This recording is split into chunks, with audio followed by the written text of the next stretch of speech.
নমস্কার বন্ধুরা, আজকে হচ্ছে 24শে মে। এখন বাজে হচ্ছে বিকেল 6:30। আর হঠাৎ করে এখন দেখছি, মানে একটু আগে অবধিও রোদ্দুর ছিল, রোদ্দুর থেকে হালকা মেঘ মেঘ হয়েছিল। হঠাৎ করে এখন দেখছি একদম এত জোর ঝড় শুরু হয়ে গেল। আর সেম আগেও দেখিয়েছি, স্পিতি ভ্যালিতে খুবই কমন একটা ফেনোমেনা এটা, যে এরকম ধুলোর ঝড়টা। এখন হঠাৎ করে দেখছি আবার এই মুহূর্তে শুরু হলো এটা। তো এই দেখুন চারপাশে একবার কিভাবে ধুলোর মানে ঝড় চলছে। ওপরে এদিকে মেঘ, প্লাস হচ্ছে গ্রাউন্ডে হচ্ছে এইভাবে ধুলো উঠছে। এই দিকটা, এই এই যে সামনে যে দিকটা, এই দিকটাই হচ্ছে মানে মানালির দিক, চান্দেতালের দিক বা কুঞ্জুম পাসের দিক, এইটাই। ওই দিক থেকেই অ্যাকচুয়ালি হাওয়াটা আসে, এই দিক দিয়ে পাস হয়।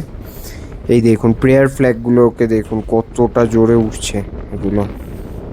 ভীষণ জোরে হাওয়া চলছে, যার জন্য এই যে পেছনে স্পিতি রিভারের ওপর দিয়ে এইভাবে ধুলো উড়ে যাচ্ছে।